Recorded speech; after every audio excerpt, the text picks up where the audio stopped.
Assalamualaikum warahmatullahi wabarakatuh. Hai, perkenalkan nama saya Sadila Stianisi dari kelas 1 KPID. Di sini saya akan mempresentasikan tentang komunikasi kelompok dan organisasi.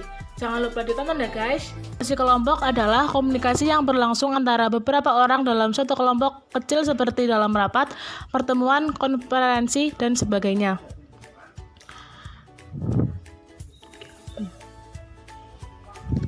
Anwar Arifin dan Michel Bourgon mendefinisikan komunikasi kelompok sebagai interaksi secara tatap muka antara dua orang atau lebih dengan tujuan yang telah diketahui seperti berbagai informasi, menjaga diri, pemecahan masalah yang mana anggota-anggotanya dapat mengingat karakteristik pribadi anggota-anggota yang lain secara tepat. Kedua, definisi komunikasi kelompok itu di atas mempunyai kesamaan yakni adanya komunikasi tatap muka dan memiliki susunan rencana kerja tertentu untuk mencapai tujuan kelompok.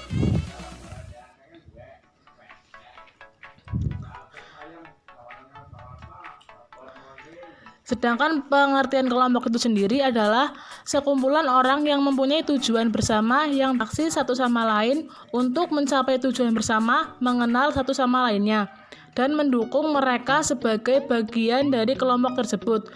Menurut Dedi Mulyana 2005. Kelompok ini misalnya adalah keluarga, kelompok diskusi, kelompok pemecahan masalah, atau suatu komite yang tengah berapat untuk mengambil suatu keputusan. Dalam komunikasi kelompok juga melibatkan komunikasi antar pribadi karena banyak teori komunikasi antar pribadi yang berlaku juga bagi komunikasi kelompok. Selanjutnya, sifat-sifat komunikasi kelompok sebagai berikut. Yang pertama, kelompok berkomunikasi melalui tatap muka. Yang kedua, kelompok memiliki sedikit partisipan. Yang ketiga, kelompok bekerja di bawah arahan seseorang pemimpin. Yang keempat, kelompok membagi tujuan atau sasaran bersama. Yang kelima, anggota kelompok memiliki pengaruh atas satu sama lain. Selanjutnya, fungsi komunikasi kelompok. Yang pertama, hubungan sosial, di mana suatu kelompok mampu memelihara dan memantapkan hubungan sosial di antara para anggotanya, seperti bagaimana suatu kelompok secara rutin memberikan kesempatan kepada anggotanya untuk melakukan aktivitas yang informal, santai, dan menghibur. Yang kedua, pendidikan. Sebuah kelompok secara formal maupun informal bekerja untuk mencapai dan mempertukarkan pengetahuan melalui fungsi pendidikan ini. Kebutuhan-kebutuhan dari para anggota kelompok itu sendiri, bahkan kebutuhan masyarakat dapat terpenuhi. Namun, fungsi pendidikan dalam kelompok akan sesuai dengan yang diharapkan. Diharapkan atau tidak bergantung pada 3 faktor, yaitu jumlah informasi yang dikontribusikan, jumlah partisipan dalam kelompok, serta frekuensi interaksi di antara para anggota kelompok. Fungsi pendidikan ini akan sangat efektif jika setiap anggota kelompok membawa pengetahuan yang berguna bagi kelompoknya.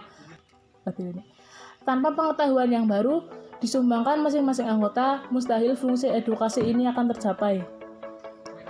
Selanjutnya, fungsi persuasi. Seorang anggota kelompok berupaya mempersuasikan anggota lainnya supaya melakukan atau tidak melakukan sesuatu. Seseorang yang terlibat usaha-usaha persuasif dalam suatu kelompok membawa resiko untuk tidak diterima oleh para anggota lainnya. Misalnya, jika usaha-usaha persuasif tersebut terlalu bertentangan dengan nilai-nilai yang berlaku dalam kelompok, akan menciptakan suatu konflik. Dengan demikian, malah membahagiakan kedudukannya dalam kelompok. Keempat, fungsi kelompok juga dicerminkan dalam kegiatan-kegiatannya untuk memecahkan persoalan dan membuat keputusan-keputusan. Pemecahan masalah berkaitan dengan penemuan alternatif atau solusi yang tidak diketahui sebelumnya. Sedangkan pembuatan keputusan berhubungan dengan pemilihan antara 2 atau lebih solusi. Jadi, Pemecahan masalah menghasilkan materi atau bahan untuk pembuatan keputusan. Komunikasi organisasi, pengiriman dan penerimaan berbagai pesan organisasi di dalam kelompok formal maupun informal dari suatu organisasi. Komunikasi formal adalah komunikasi yang disetujui oleh organisasi itu sendiri dan sifatnya berorientasi kepentingan organisasi. Isinya berupa cara kerja di dalam organisasi, produktivitas, dan berbagai pekerjaan yang harus dilakukan dalam organisasi. Misalnya memo, kebijakan, pernyataan, jumpa pers, dan surat-surat resmi. Adapun komunikasi informal adalah komunikasi yang disetujui secara sosial. Orientasinya bukan pada organisasi, tetapi kepada anggotanya secara individual. Korelasi antara ilmu komunikasi dengan organisasi terletak pada peninjauannya yang terfokus kepada manusia-manusia yang terlibat dalam mencapai tujuan organisasi itu.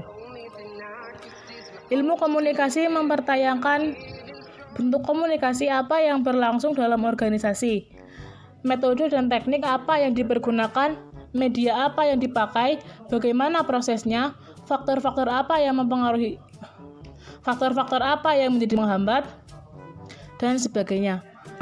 Jawaban-jawaban bagi pertanyaan-pertanyaan tersebut adalah untuk bahan telah untuk selanjutnya menyajikan suatu konsepsi komunikasi bagi satu organisasi tertentu berdasarkan organisasi, sifat organisasi, dan lingkup organisasi dengan memperhitungkan situasi tertutup saat komunikasi dilancarkan. Komunikasi dalam organisasi adalah proaksi dan regulasi, menentukan tujuan organisasi, menentukan area permasalahan, mengevakuasi performa, memberikan komando instruksi, memimpin dan mempengaruhi inovasi, mendapatkan informasi baru, cara mengkomunikasikan sesuatu yang baru dalam sosialisasi dan perbaikan harga diri anggota. Ya, sekian, terima kasih, semoga bermanfaat. Terima kasih sudah menyimak. Jangan lupa like, komen, dan subscribe. Wassalamualaikum warahmatullahi wabarakatuh.